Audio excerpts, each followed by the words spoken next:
Peace. This is Wise for Wise Words Media, back at y'all for another round. And I just want to express something that's on my chest. I really want to understand some of this hypocrisy that's in boxing and the sanctioning bodies that exist therein. You see, we have a true champion by every sense of the definition in Devin the Dream Haney, who ever since becoming WBC champion in the lightweight division has taken on all his mandatory opponents. In fact, his mandatory opponents have ran away from him, such as Ryan Garcia, who won a title eliminator bout against Luke Campbell. And the winner of that fight was supposed to be the #1 contender and get an automatic match against Devin Haney for the WBC title. And Ryan Garcia reneged. He declined his position as #1 contender. So you got a man who has been open to fight all his #1 contenders, had fought all of his mandatories. Not only that, but just as a display of the type of champion he is, he went to George Kambosos, allowed George Kambosos to be the A side. So George Kambosos got the biggest share of money, an automatic rematch clause, plus the home field advantage where Devin Haney had to go all the way to Australia to fight George Kambosos to become undisputed champion. And not only that, but the rematch had to take place in Australia as well. So he not only went there once to capture the titles, but he had to go a second time to defend them. So with that pedigree established, that type of resume, why is it that Devin Haney has just been stripped by the WBC? Let's call it what it is. They could call him a champion in recess, but let's call it what it is.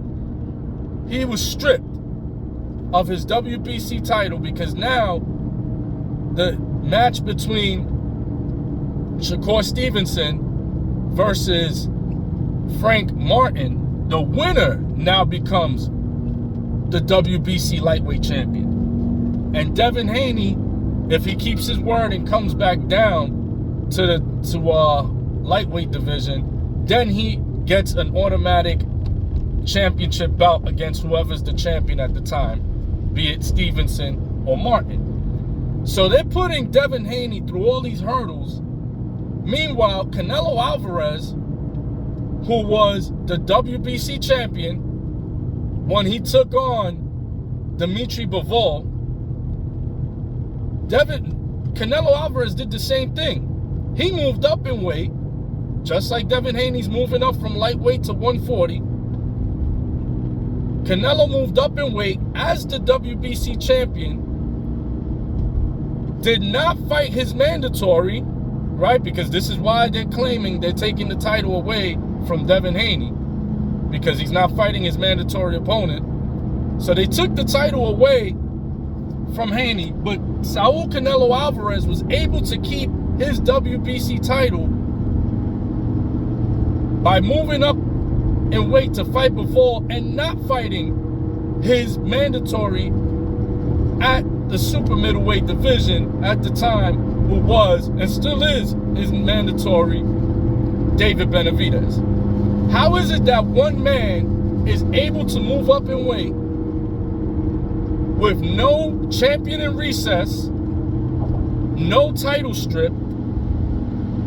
He's able to keep his titles at 168, then move up to fight Bivol, lose that fight, and then come back down and still hold his titles. Still is WBC champion. But meanwhile, Devin Haney, he moves up, and now he no longer is champion. He's champion in recess, and they took his title, and now you have a title bout between Stevenson and Martin. How is that? Make it make sense. You got a Jamel Charlo who has done the same exact thing. He has done nothing but take on all of his mandatories. Remember when they said he was scared of Erickson Lubin? And he was going to duck Erickson Lubin, who was an undefeated prospect with a lot of accolades. They said he was going to run from him. And what did he do? He knocked him out the first round. The WBO has the audacity to strip Jermell Charlo because he is going to skip his fight against Tim Tszyu to pursue the Canelo fight. They're stripping Charlo. They're going to allow him to walk down the ring against Canelo wearing the WBO title. However, the moment that fight starts, he is stripped of his WBO junior middleweight title because he's not taking on his mandatory Tim Tszyu. So Tim Tszyu's next fight is for a title. Meanwhile, Canelo, who held the WBO title, moved up in weight to fight yet again, yes, Dimitri Bivol. He fought Bivol, and the WBO did not strip him when he did not fight his mandatory at his weight class. So make it make sense. Where is the fairness in all of this? You are stripping two guys who never ran away from mandatories. Two guys who have been successful against their mandatories.